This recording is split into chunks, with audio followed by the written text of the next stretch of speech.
Have you ever sat back and thought about if any of this actually makes a difference? Meaning your work, your engagement, the meetings that you're part of, the conversations that you have, how you teach, how you show up. Does any of it have any significance in the way that you're impacting the people around you? I know from a parent lens, teaching lens, coach lens, community builder, there's so much opportunity where we get to invest in people on a regular basis. And sometimes that investment comes at a cost. Some of that cost is just your own time of engagement.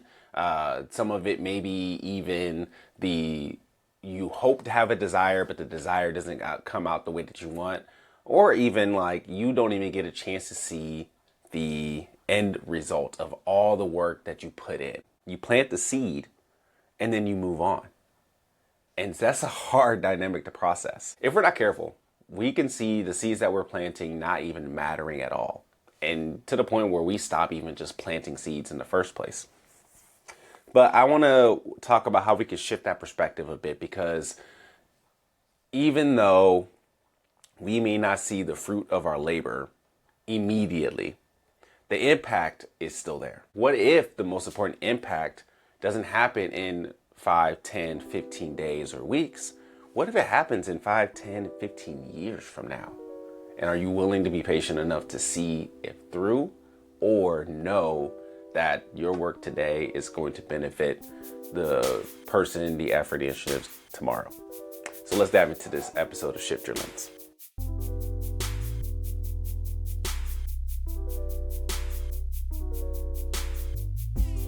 As a human society, we're really comfortable looking at results, right? We are conditioned to look for the results, such as did we score?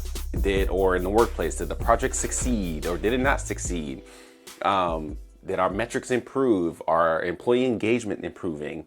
Do we see greater performance out of our work and out of the teams that we're leading in that space? And when we don't see those outcomes happen really quickly, we begin to wonder whether or not our efforts are really worth it. In a society where we are told that we are conditioned to the instant gratification based upon our social media engagement, or just, again, from a sports related perspective, seeing the score on the scoreboard, we're easily conditioned to say if we don't see the outcome immediately when we input the effort, then it's a waste, it's a loss, it's a failure. For a lot of y'all know, I coach youth sports, mostly my kids who are 10, 7, and 3.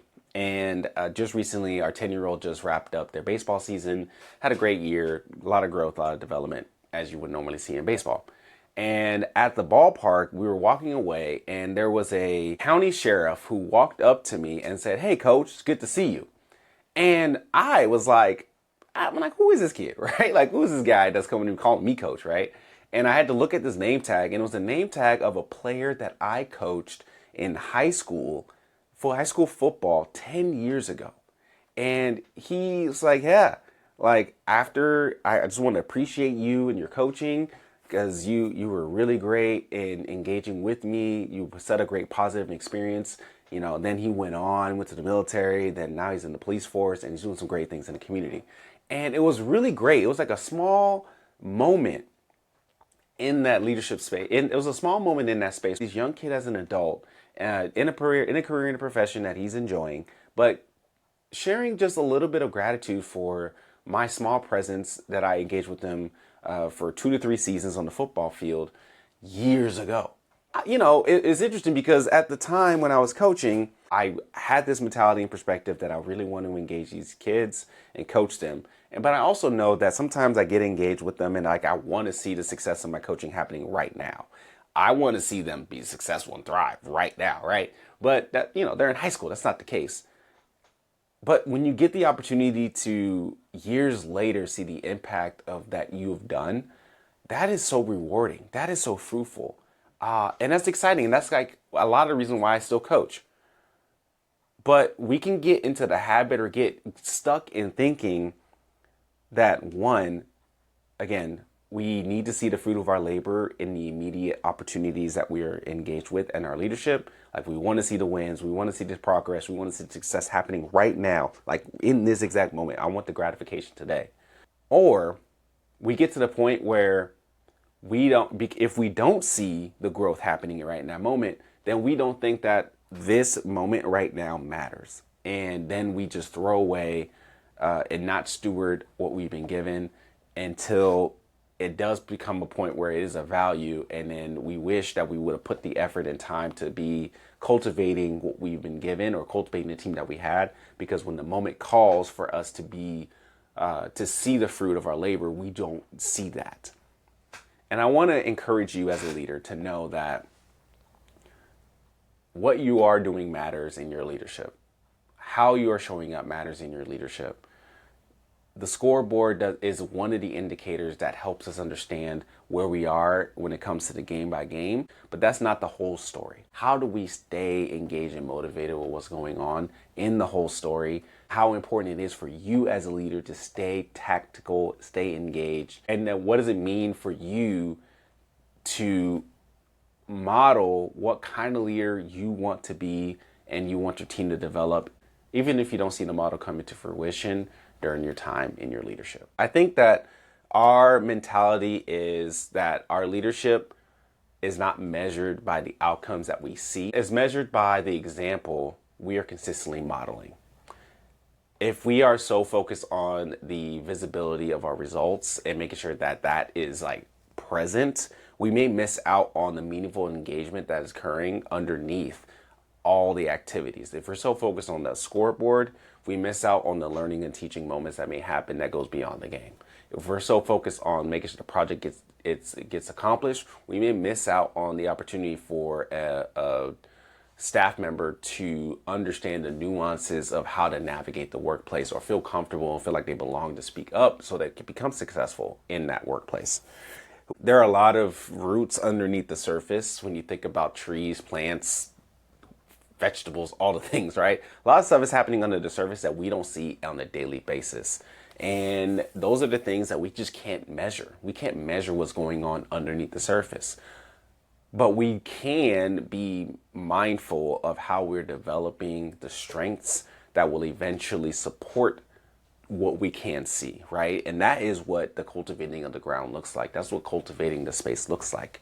And as leaders, coaches, family members, team members, all of us in this space who are culture builders, who are seeking to develop our community and our environments, we have a responsibility to influence others around us.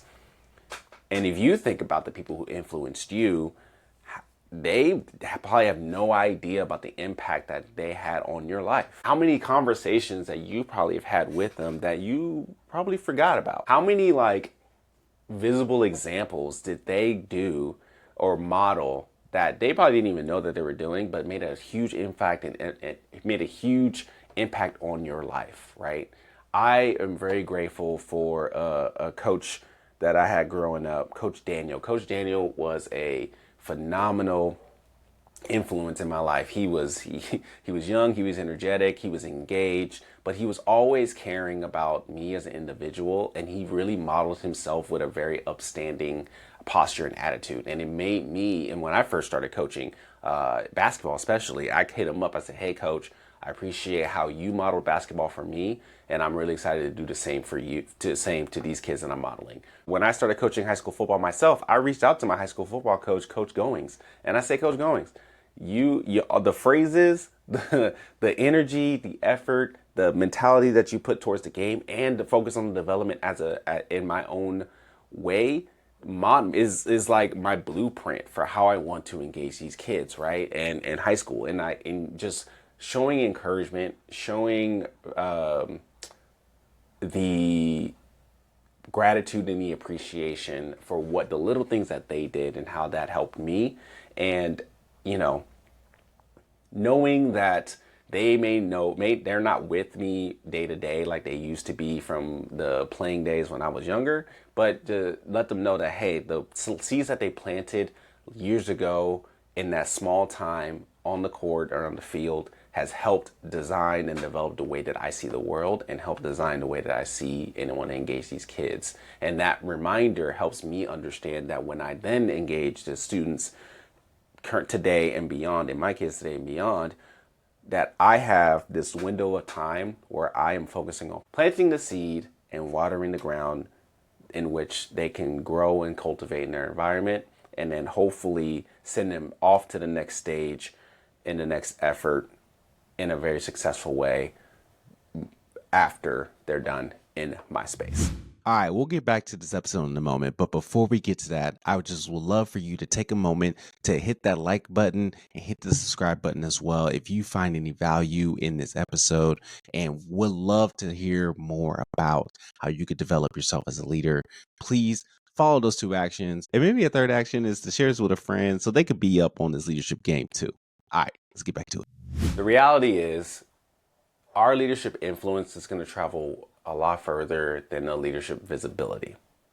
And our responsibility is not to control the outcomes, but our responsibility is to model what really matters in that space, which is we got to be an example. We got to be consistent. We got to show up with integrity at all times, even when nobody is clapping. And that is hard for me because there are dog days when we're leading and engaging in our community where nobody truly sees the amount of work that's going into it. Even when nobody's noticing, because there are some little nuanced stuff in how we create the environment, the plans, the communications that may not necessarily show up in the overall outcome of the scoreboard. And most importantly, we got to do all these things even if the results aren't visible or don't occur within the time that we're engaged with.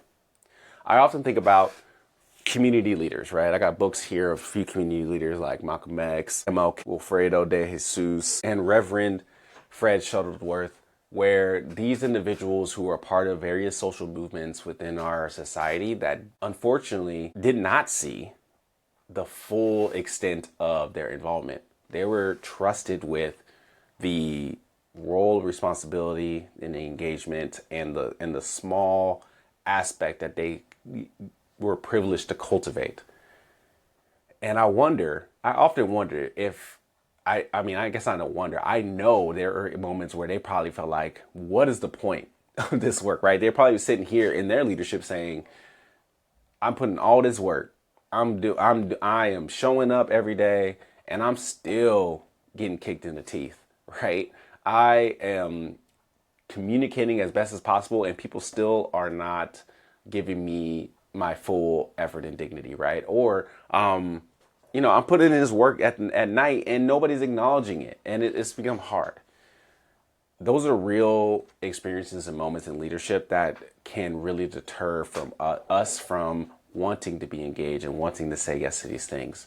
But we have to stay strong in the moment, knowing that we may not see the end result. We may not see what's going to happen, but that doesn't matter. What matters is the moment right now, and cultivate the moment that we are in, because that is what we have. And hope and trust that the work that we put in today will result into tomorrow, and be okay and comfortable with whether or not we see it or our name gets attached to it, because we believe in the greater vision and mission.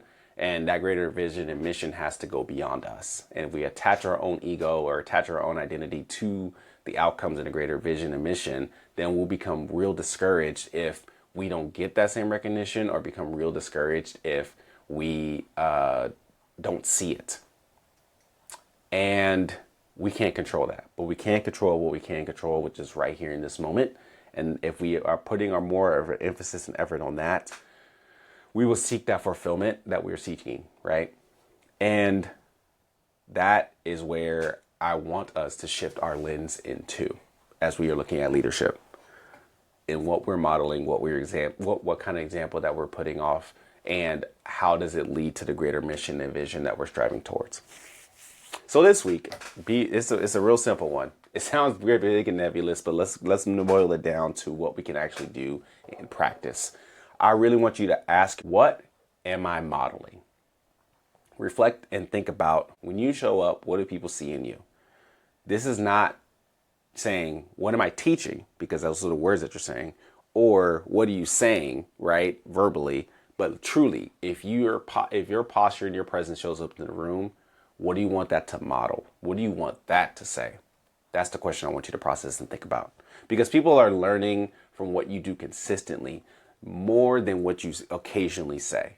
Both are true, but what you do matters the most. You could be remodeling curiosity. You could be modeling what accountability looks like, or modeling what it looks like to have grace under pressure. Or maybe you're unintentionally modeling what stress, urgency, burnout looks like. And if we aren't mentally thinking about what is it that I want to model intentionally, that are habits that we will unintentionally pick up or put out that other people will catch on. And those are the things that could be detrimental to the culture that we're trying to build and the community that we're trying to create. We know that people are going to be watching us. That's not the question. We know people are always constantly watching. You're always watching and observing what people are doing around you. What we want to then say is, okay, if you're going to watch me, what are you learning from me? And how can I make sure that what you're learning are the positive attributes that I wanted to portray in my leadership in this environment and culture? And I will model what that looks like so that way you can catch it. And then once you catch it and then you notice it yourself, then you can ask the question, hey, I noticed this. I noticed that you respond in this way whenever pressure happens. Why is that? Tell me more. Great. Now you can teach because you earn the right to teach, to show up in that space. But model it first, then be the teacher second, and that will make the impact that you're looking to seek, and hopefully the impact that you are cultivating in that environment where we're stewarding.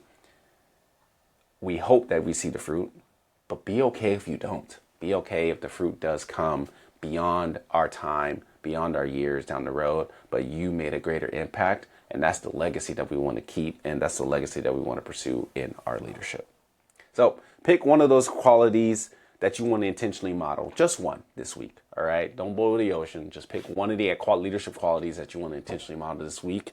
And then be able to every day ask yourself if your actions are reinforcing that quality today. Let me know what that looks like for you at Ray Devontae on all social media platforms, and then subscribe to the Leaders Lens newsletter where we can dive deep into some specific frameworks, tactics, and opportunity and examples that will help gear towards the type of leadership that you want to embody from the middle out.